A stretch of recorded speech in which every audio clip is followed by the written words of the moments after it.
Hello, everyone. Welcome to your Human Design Coach podcast. I'm Ashley Watkins, excited to be here with you today for an interview episode with Synthanee Humbert. Your quote for today: "We are not human beings having a spiritual experience. We are spiritual beings having a human experience." And that comes from Teilhard de Chardin. If you're watching this on video, you might notice I'm in a different spot, and that is because today I'm sharing with you our first in-person Your Human Design Coach interview episode. I was so lucky to get to sit down with Synthanee Humbert. You all have heard me talk about Synthanee before.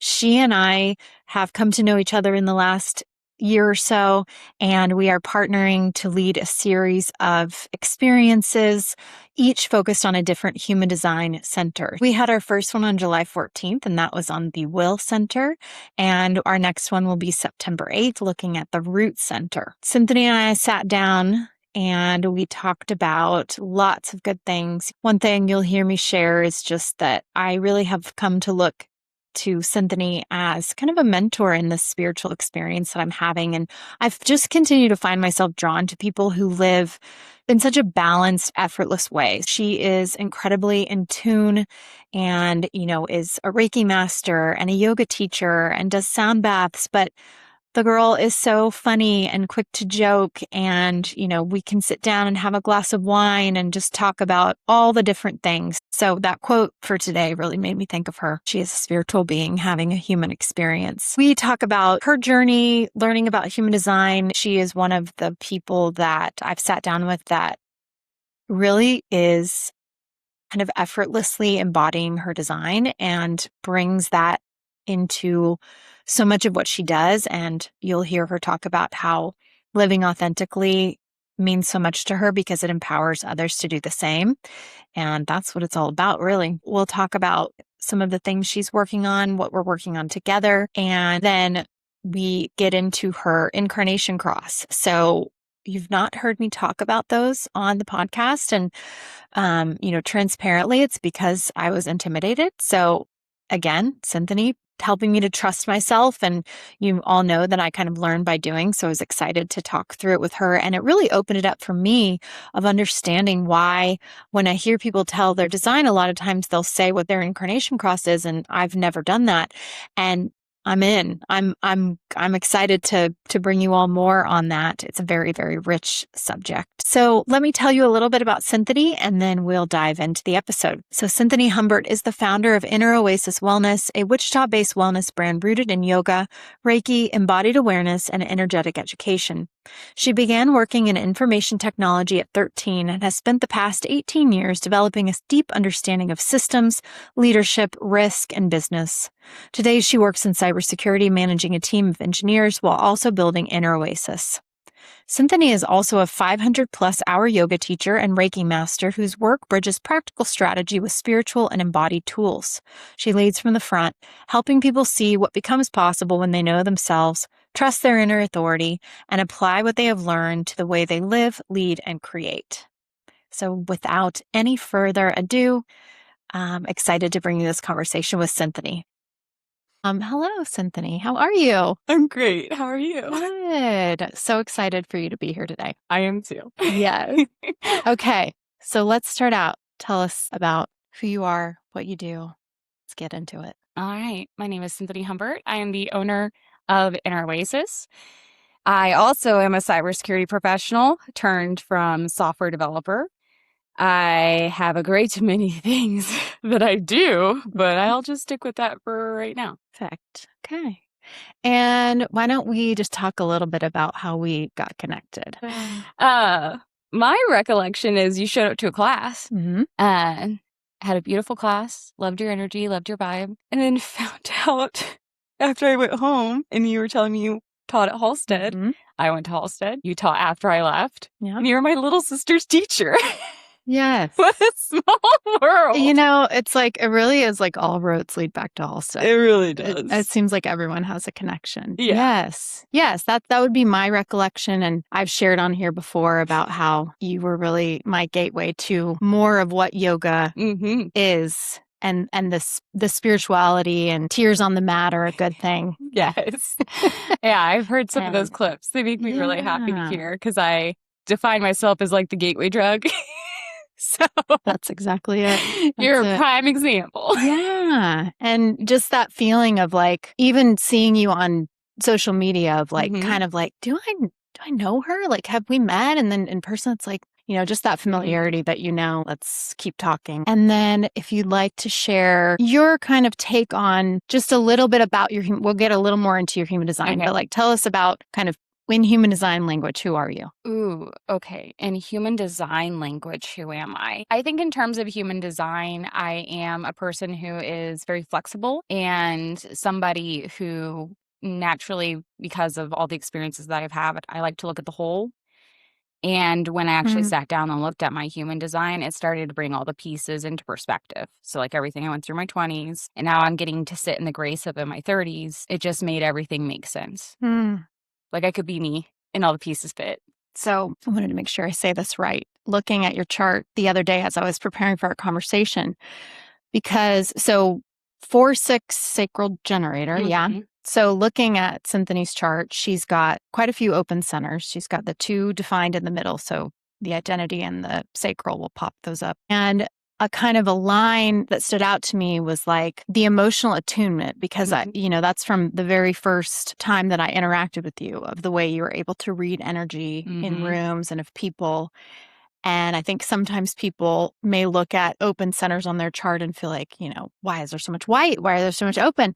And it like allows you to just have that attunement to your spaces. And then one thing that stood out to me that I haven't really paid attention, but as I was looking, this gate 13 that you have, which is really the listening gate, and how a hallmark of that gate is holding space really beautifully for people. Oh, of course. So to me, that's like, there's the nutshell beyond, saying like here's my type, profile line, things like that. Those 2 things stood out as being very right on to you. Yeah, that fits. Yeah. That ties out. And I know you have looked at human design on your own before we met. We've had some sessions and we've done our first experience together.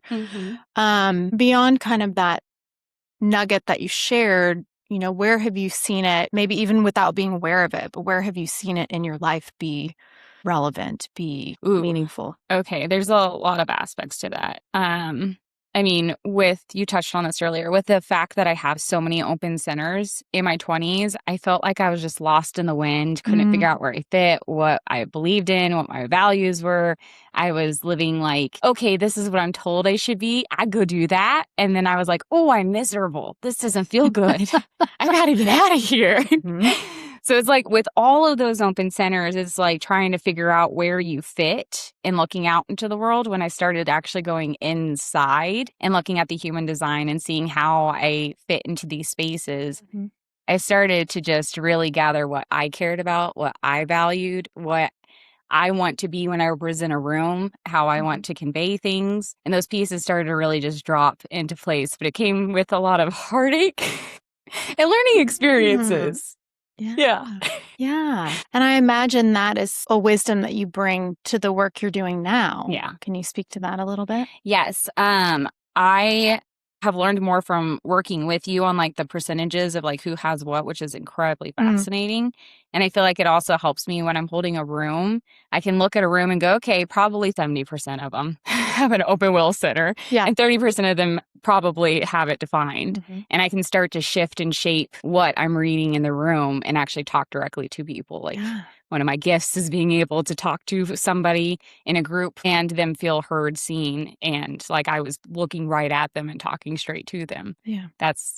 That helps me a lot in those classes, actually figure out where people fit. Yeah, I think that was something that kind of came up. We'll talk about in a minute of our session we had last week, but specifically with the will, in my coaching, having a defined will, I have to be really mindful of that, because somebody with an open will, which again, like you said, is 70%, they can be like, yes, I can do this. I'll go. And then they leave me and they're like, wait, where did my willpower go. Yeah. So, which I love knowing that, because it really helps me to come to the heart of what it is to be a coach, which is they drive it. Like, I'm not driving it. Yeah. Like you're, in the seat of your life. So, I think that makes a lot of sense to me. Yeah. And that class, like just going through the Will Center together, it was so hard for me when we were focused on just that, because having the other open centers helps influence my will and almost gives me more grounding. I know, like, energetically all those things are open, but when you've set like your consistency, your values, your this, that, or the other, like whatever your anchor is in your design, then you can start to figure out how the open centers can support that. Versus looking at each piece on its own and going, okay, I don't have access to will all the time, so I can't do this or the other. Like, I have that open headspace, right? So I make lists and determine what is the most important and then put my discipline and will towards that. Yeah. Instead of going, oh my gosh, I've got 20,000 things I need to do. Okay, well, what's actually the most important? Yes. All right, I can have enough will to do the things that are worth the time that I have. Yeah. There is no bad chart, just No. that you're working with your energy, not against it, which again is like the heart of, I think, so many things that you do. Yes. So, yeah. Yes. Wonderful. Life in flow is a lot more easy than constantly fighting. Yes. Yeah. Yes. Not worth it. Yeah. Oh, that's been my 2026 in a nutshell. Go and it's flow. been so much better, but I still, yeah. Everybody does. Yeah. Everybody does. You kind of introduced what you do in the beginning, but I want to touch on that in light of your 6 and your profile line, and have you talk a little bit more this chapter of your life and what you're building, and if you see any significance in kind of that 6 piece. Yes, remind me about the 6 piece. So that's the role model that when you have the phases, so the 0 to 30, the 30 to 50. So like by human design kind of wisdom, you're kind of on the roof. You've learned, you've experimented, you've learned the lessons, and now you're kind of integrating that wisdom. And I thought that was interesting when we talked about that the other day, of where you are in your entrepreneurial journey. Yes. Okay, so the role model, and it is a lot of how I just live my life by nature, which was very fascinating when I actually, we sat down and talked about it and I got a better understanding. You gave me a word that directly correlates to who I am as a person, and I hadn't made that connection myself. Like every single aspect of no matter what I do, I think about what I'm trying to help show or demonstrate in the world. Lead by example. One of the things that I manage a team of humans. One of the things that I do is I was one of the youngest managers hired on our team. And a lot of that is because the things that I expect my team to do, I did as an engineer, as a peer amongst them. And then I started to develop better skills and went into management. And I always lead from the front. If I can do it, you can do it. Yeah. And I'll sure as heck help you. In my entrepreneurship journey, my friends have heard me over the last 6+ years talk about my desire to build businesses, to make lasting impact on the individuals, because when you impact people positively by themselves, it starts to impact the whole in a very positive way. And I firmly believe that I can be a support for people to step into their authenticity and accomplish those things and create those spaces to make that possible. So opening Inner Oasis this fall is going to be one of those best hallmark feelings ever, because I've been able to do this for the last 3 years in my home, right? Like I've been welcoming people in, we're doing these classes, people are crying on the mat, they're starting to have this deeper connection with themselves, they're starting to feel more at home, they're starting to realize that like the values that have been placed on them are not theirs and they get to choose. Like it's really magical to, just by being me, that gives other people the space to be them and know that like I'm going to receive and be open to whatever perspective that they have. They have a safe place to land and explore.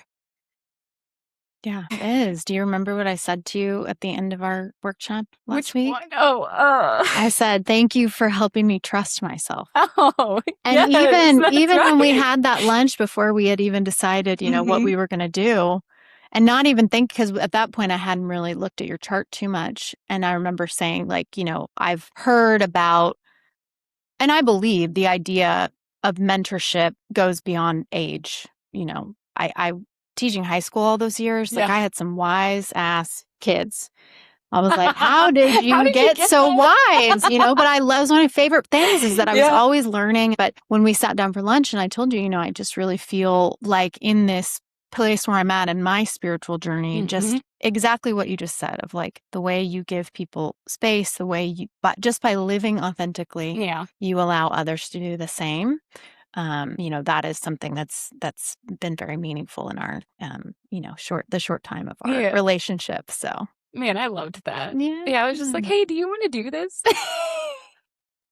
I can feel the hesitation in you. I was Well, like, I hope she's. And it's like knowing that I do, but again, going with that, like I feel like maybe you can relate of like when you are, when one of the things you're doing is kind of you're a solopreneur, you do have these opportunities for collaboration that come up, and you learn pretty quickly that you need to be discerning, that you need to, just because it looks good on paper. Yeah. And so I really have found, again, like this year, one of my things was my word for the year is community. And I know I want more collaboration and spaces to come together in community, but I also know that I want it to feel good in all the ways. And so taking our time of like, I think I do, and I think I do too, but letting that evolve has probably been the most solid example to me of that is the correct way to do it. Yes. I have had partnerships where I knew, okay, this is where my role is. This is where I fit. And I knew what parts of it lit me up so I could still do the thing that I needed to do to make sure they still had the willpower to follow through and not flake out on it. Right. Was it maybe the capacity that I wanted to operate in? No, not necessarily, but I was able to find an aspect of it that I was like, ooh, this is really juicy. I'm going to hang on to that. Hang on to that and just let the other things kind of be. But when you have a true partnership where things just flow really easily, open communication, knowing how each other works, like that's where the good stuff comes from. Yeah. Anything else you feel you'd like to share about, your experience with your own human design and life before we kind of move into Embodied by Design? So I have a defined self-center, but that was something that kind of surprised me, in all honesty, because I spent so much of my younger years doing what other people thought I needed to be before I started like tearing down every section of that part and reestablishing what I wanted me to be. Yeah. And whenever I've read like parts of the deep dives, I feel like I really resonate with an open center, even though I have a defined one, which I think is intriguing. Yeah. It's interesting you say that because when I was preparing for that retreat where we talked about all the centers, I also have that defined self, that identity. And I think I can relate of like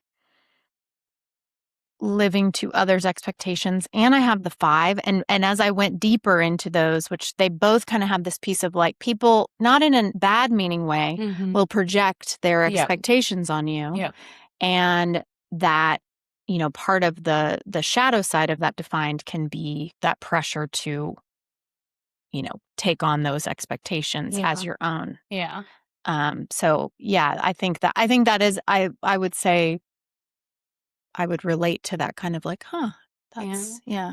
So you think, you would think looking at your chart, oh, I'm defined, this is going to be more easeful. And sometimes it's not. Like, regardless of what side or, whether it's open or closed or whatever your chart looks like, everybody has their own experiences that are going to shift and change that over time. Yeah. And conditioning can come in, we talk about it a lot when you open, but not but it exists in the defined. And I would say for me, I don't know if this is for you, but for me, I can probably trace it back to just being a very early people pleaser to keep the peace. Yeah. Fair. Of like, I know if I show up, that would be something I would reflect on. Yeah. Yeah. Okay.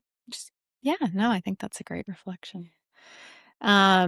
That kind of came up in our workshop. So I've talked here, we're doing a series of 9 experiences, 1 on each center, open and defined. And I told the group when we had our first one last week that really it was, kind of a dream come true, because when I started learning about the centers, I just thought these need to be felt and lived, not just learned about. And when you look at the advice and wisdom out there of like how to live in the fullness of those centers, whether they are open and defined, a lot of it has to do with being embodied, movement, grounding, meditation, yoga, all the things. was like, well, I'm not in that phase of my journey at this point. I don't know, but like it doesn't call to me. But I was like, to partner with the right person. And I think honestly, when we first became friends on social media, it was part of what got my attention because you have that beautiful picture with all your crystal bowls and everything. And I thought, ooh, this might be somebody. So just talk a little bit about your feeling of these Embodied by Design sessions. What are they? What's the benefit? Where to start? I think on a general basis of understanding, you know, that you've got different types of learners. You've got your audio, you've got your visual, and you've got your kinetic.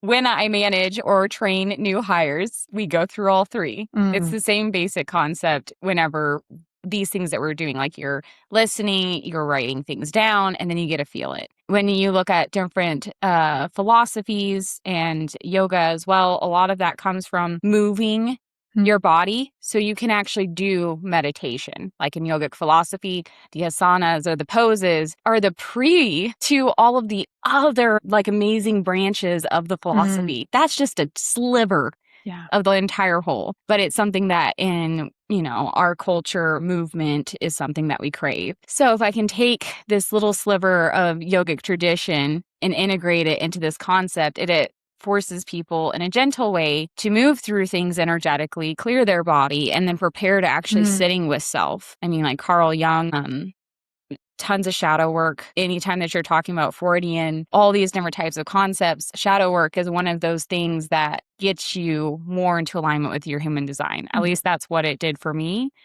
But that is something of like having to sit with yourself and listen is how you get into more alignment. And Embodied by Design does exactly that. Yeah. Yeah. Quickly, because you shared a really nice, like concise definition of shadow work the other day. Can you say that? Probably not to the same awesomeness that I did on the spot.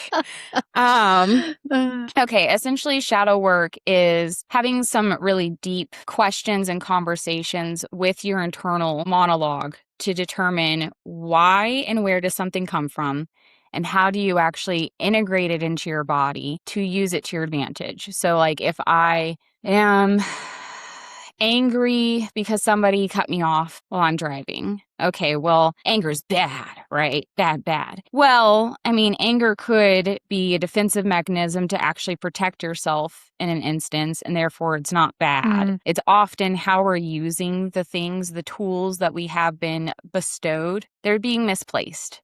So if you take that idea of, okay, why does that make me so angry? And you have an understanding of why it makes you angry. Okay, I feel disrespected when somebody pulls me off. Okay, well, why do I feel disrespected? Oh, well, because my parents didn't XYZ. Oh, okay. And then that makes me feel like I'm not worthy. Oh, okay. So I'm actually mad because of childhood trauma. Wow. And then when you realize that, like, it's not that thing that makes you angry, but it's something much deeper, you start to go, oh, okay, well, I'm going to start to have some self-compassion and give myself what I need so that now I don't get angry when somebody cuts me off while I'm driving. This is actually a real life example. I used to be super angry. Like road rage. Major road rage. Like 10 years ago, I'd be like cursing, screaming, angry, speed up, pissed off, pull around. Like I was chaotic.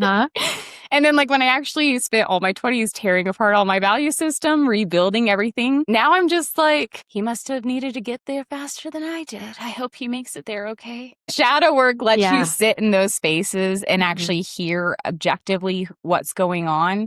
And then you start to get curious and dig into it and understand it and go, okay, I need to focus on reintegrating this piece so it can work for me, not against me. Yeah. And I love that curiosity because that kind of takes me back to what came up for some people on last week. There was so much curiosity that came up. It just felt so good because people were thinking through the things that kind of sparked them. They were really examining like what resonates and what doesn't. And to me, I never want to sit in a session with someone and tell them. And if they're just going, yes, yes, yes, the entire time, I'm like, we're not coaching. We're not, it's not meant to be like say all the time prescriptive and predictive. So the fact that I felt like we did foster that place for that curiosity and examining non-judgmentally, because some of that shadow side, I know for me, when I read it, sometimes it can be hard to hear and recognize.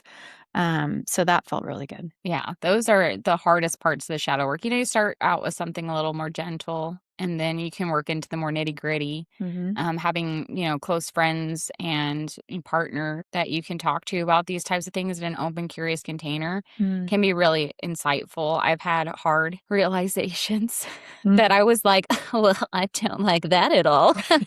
That's not me. And then I sat in a dark closet and was like, oh, wait a second. I see where this comes up. I get it. I don't like that. But let's figure out how to make it not so abrasive and harming to others. Yeah. And knowing that it's how you're wired and then things can be exacerbated by certain circumstances, I think just can be very freeing and, yes, allows you to recognize, maybe cringe a little bit, but ultimately, like you said, just have compassion for yourself. Yeah. Which is the only way It's just to grow. the only way. The next one will be September 8th, and we're going to do the Root Center. And our initial one, it was kind of grounding, learning, the embodiment with some restorative yoga, and then the sound bath, and then kind of having time to reflect and integrate those insights through journaling and sharing. Do you think that is the formula, or what did you learn after the first one?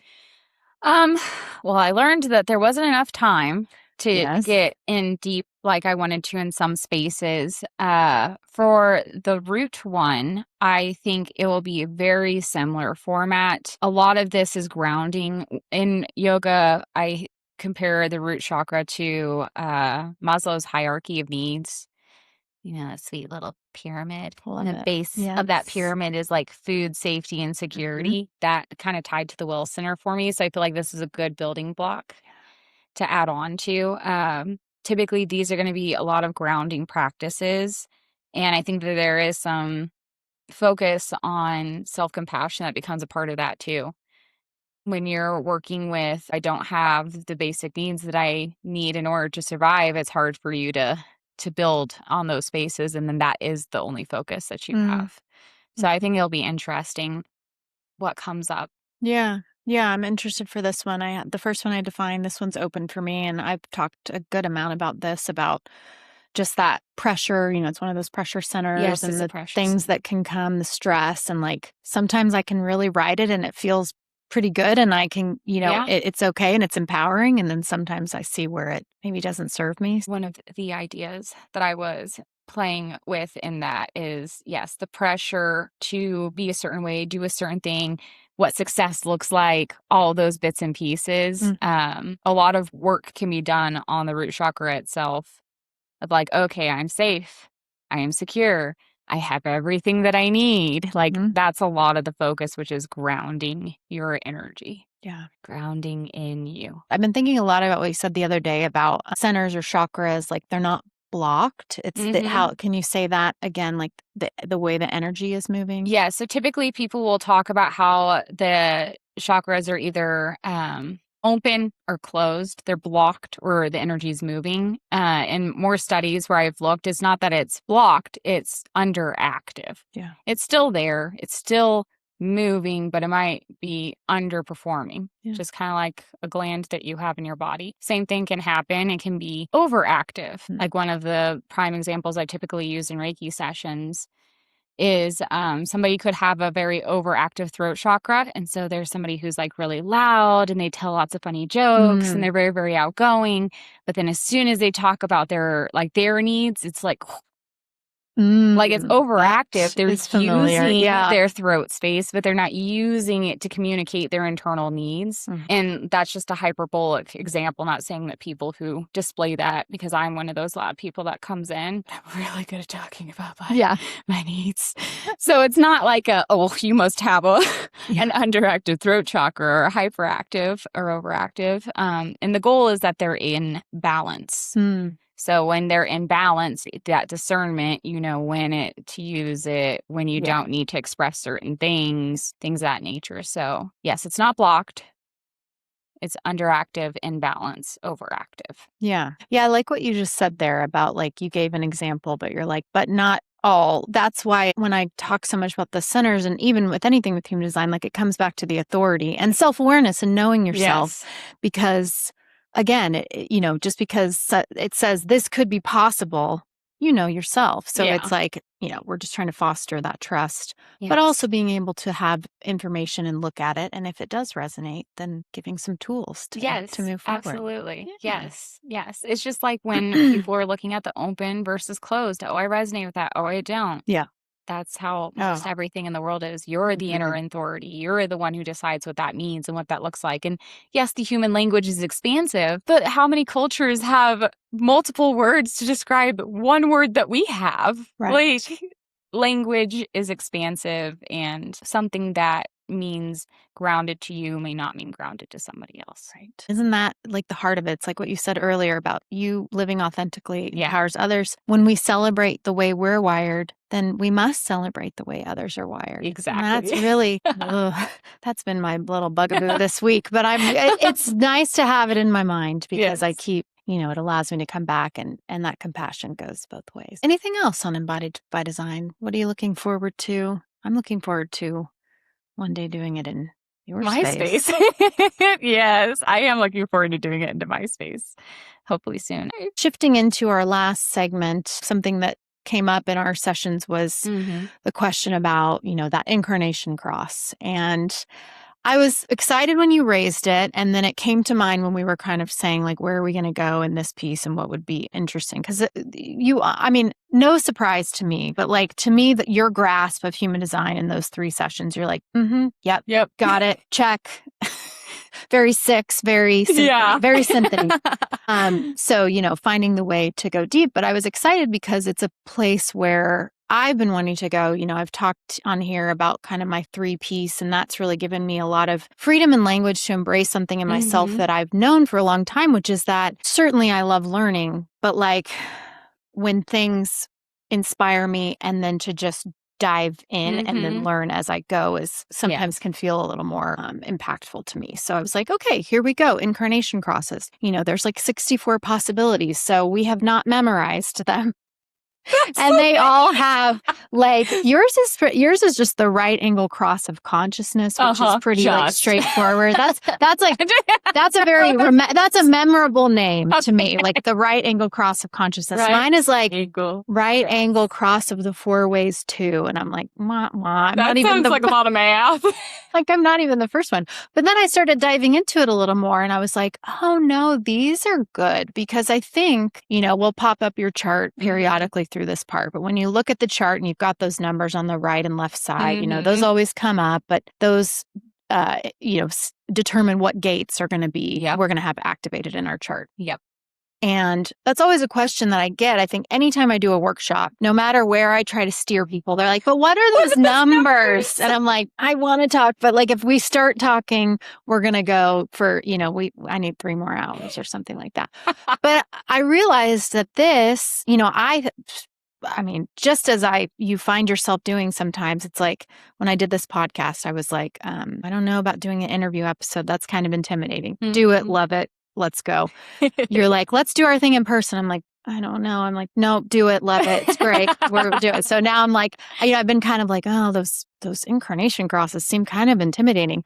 Now I've like looked and really just at their heart, it's telling you these are the 4 gates that like you really want to pay attention to. So it's just a nice kind of inroad because you've got the 26 numbers and some can be overlapping. Some you may see twice, but that's a lot of numbers to remember. So essentially, this right angle cross of consciousness, it's just telling you your conscious sun and earth gates and then your unconscious sun and earth gates. Okay. And I've heard, the conscious are the things that we're kind of most aware of. And then the unconscious I've heard referred to as like our soul's curriculum. So it's there. It's, we may know it, but it just may come, with time and embodiment of some of these other pieces. So I'll be curious to hear how it kind of resonates with you.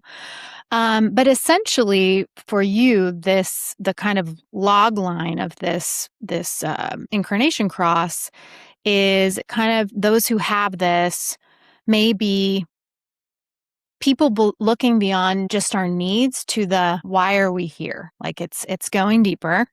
And by questioning and testing the patterns and flowing with life, they rise above the desire for more experience.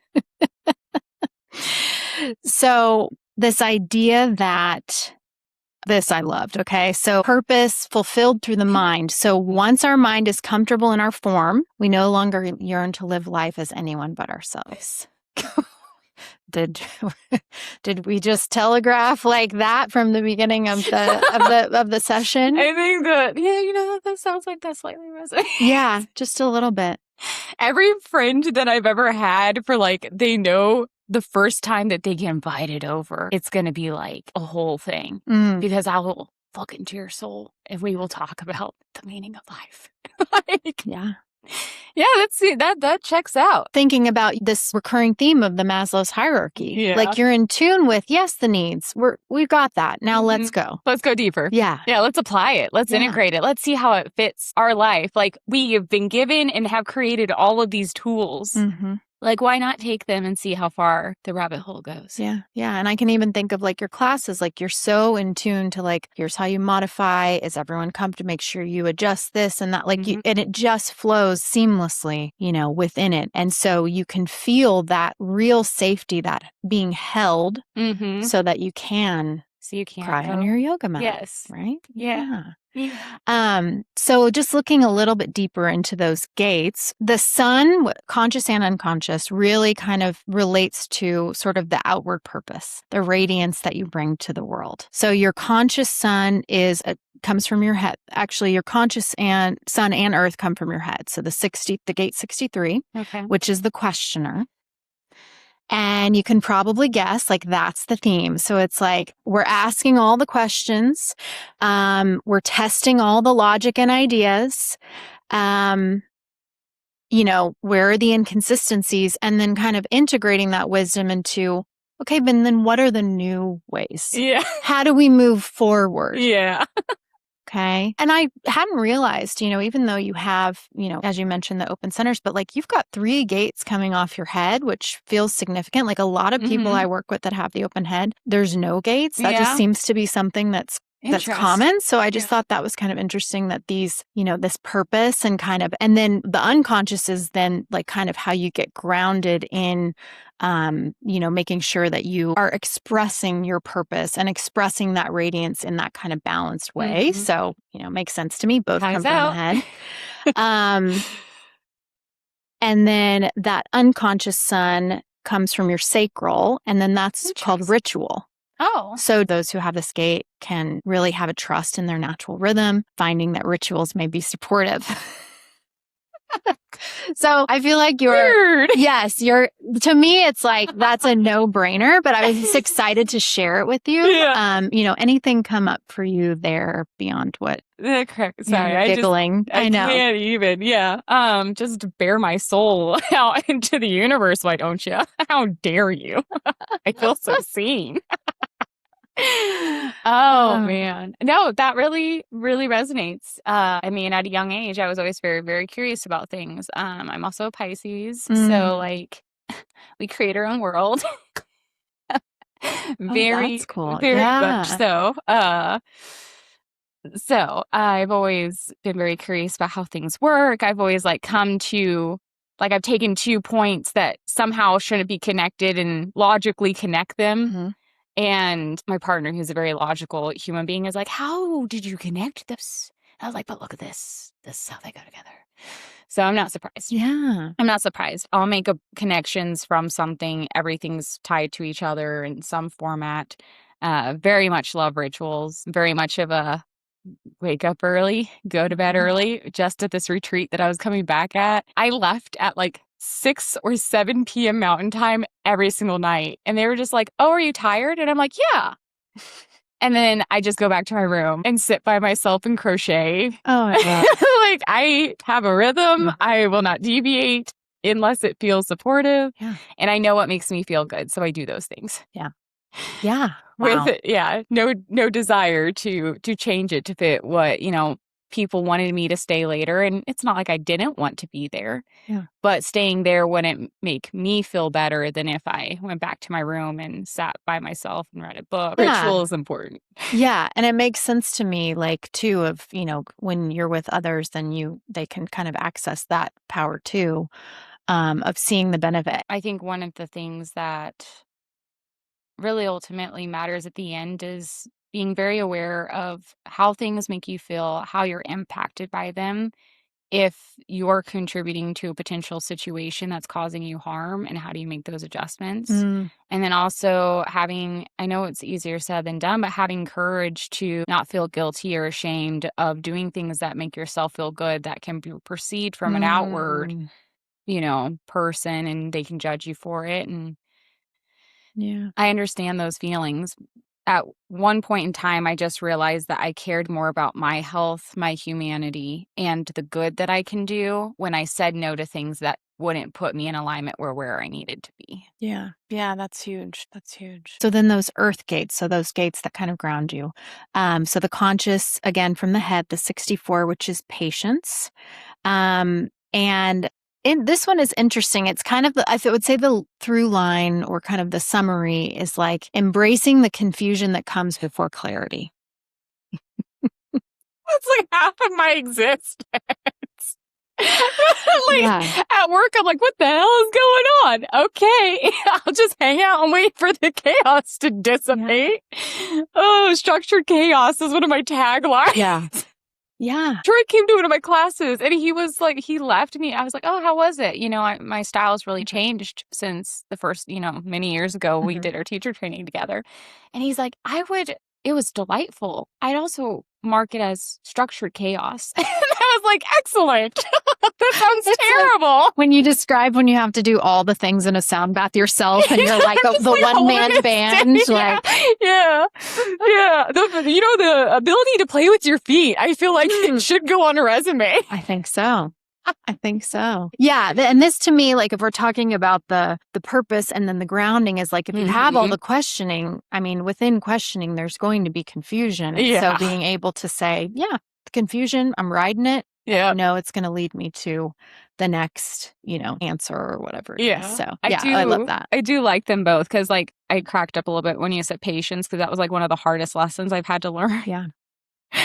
Like I was that kid. Like I started in IT at the age of 13. By 19, I got my first big girl job. Like I had naturally been promoted and naturally been like, moved in the corporate world. And I was young. I had trials and tribulations. But anytime that I thought I needed to be somewhere and I wasn't, like I had a manager that every week for our one-on-one, I said, hey, when am I getting promoted to principal engineer?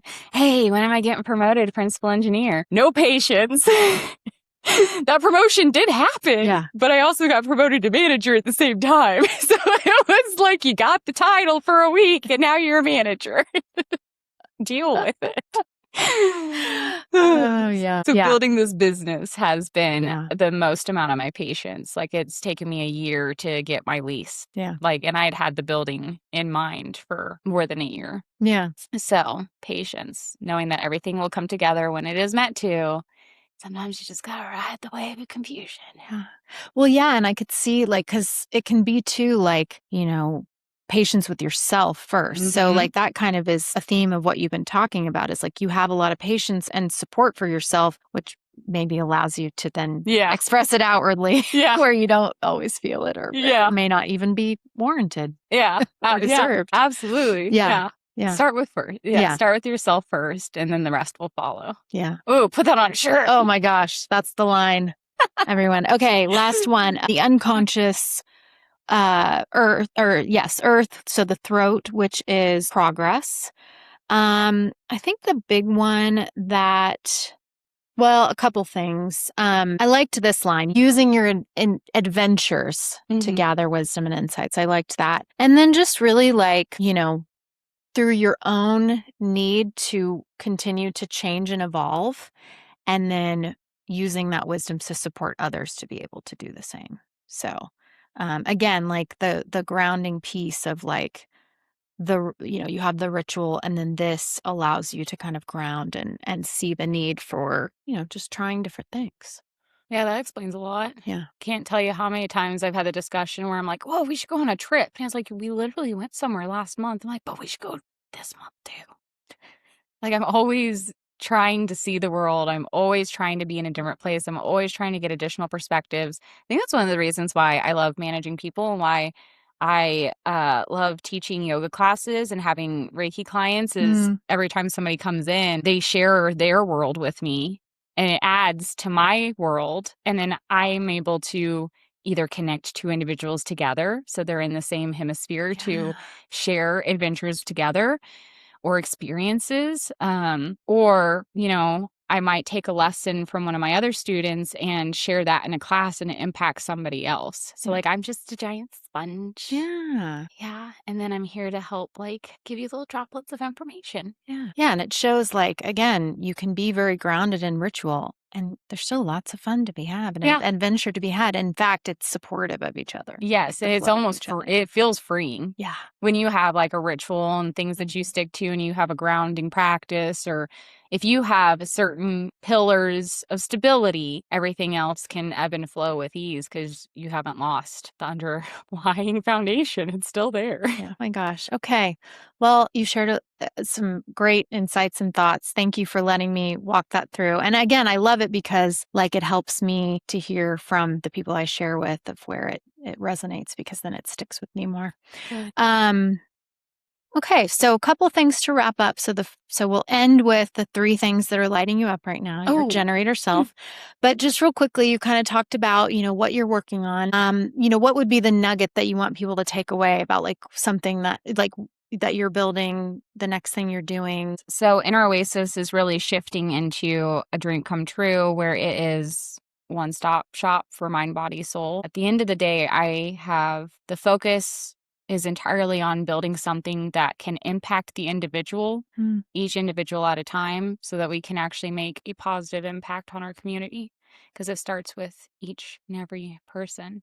So anything that I can offer to help support people on that journey, whether it's movement, yoga, dance, Pilates, if it's sitting in a sauna and meditating or getting some extra energy out of the body or spa, things of that nature. I'm looking to have anything and everything that can help support individuals on their journey. Yeah. Just want a safe place for people to actually be able to come back home to. Yes. Oh my gosh, I can't wait. And I'm really excited. You said infrared hot yoga, which I have not done. Talk just briefly about that. So infrared is essentially like the sun's rays, but you're not going to get a tan. There's no UV rays, no skin cancer harming type things. It feels like the warmth of the sun. And there's actually 2 major parts, which is far infrared and near infrared. And they have different impacts where near will typically just go into the skin level of your body and it can help rejuvenate cells and things of that nature. It's cool. Most of ours will be far, which goes and penetrates deeper into the muscle tissue, the fascia, and can actually do more work on the body in that way. So it's going to warm you from the inside out. And so you're going to feel ready to do a movement practice and you'll feel different. It's one of those things that people say hot yoga and you're like, ew, kind of, sort of. And I love hot yoga. I don't really like heated yoga. I like infrared yoga that's hot because it feels different. Yeah. It feels like the room is warm and ready to greet you, but it's actually heating up the things in the room, not the air itself. So it has a deeper impact on the body for rejuvenation. I don't like to use the word detoxification because whenever you sweat, you're losing good nutrients and bad nutrients. You need to replenish those nutrients. So detoxification is something that's used in health and wellness that I don't really agree with the marketing of that. But there's just tons of health benefits related just specifically to infrared technology. And then the saunas themselves will be integrated, which is the near and the far both in there as well. So you can get both of those benefits. Oh, cool.